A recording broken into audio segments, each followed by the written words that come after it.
Welcome back, everybody. Today, I'm going to teach you how to install advanced custom fields, also known as ACF, on your WordPress website. This powerful plugin allows you to add custom fields to your posts, pages, and custom post types, giving you far more flexibility in how you structure and display your content. Let's walk through the installation process step by step. First, you'll need to access your WordPress website dashboard, open your browser, and navigate to your site's admin area.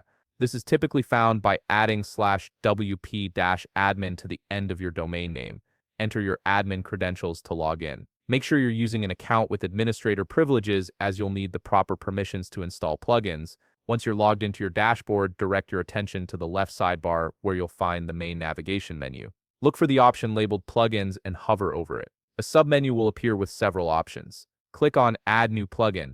This takes you to the plugin installation page where you can browse, search, and install any plugin from the WordPress repository. Now you'll see a search bar in the upper right corner of the plugins page.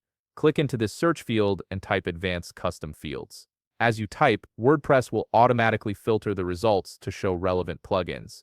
The official ACF plugin should appear at the top of the search results. You'll recognize it by its name and the distinctive blue icon. Once you've located it, click the Install Now button. WordPress will download and install the plugin files to your website. This process usually takes just a few seconds. After the installation completes, the Install Now button will automatically change to say Activate. Click this Activate button to enable the plugin on your site. Activation is essential because simply installing a plugin doesn't make it functional. You need to activate it for the features to become available. And that's it. Advanced Custom Fields is now installed and active on your WordPress site. You'll notice a new menu item labeled Custom Fields has appeared in your sidebar, where you can start creating custom field groups for your content. If you found this video helpful, please leave a like, subscribe, and see you in the next video.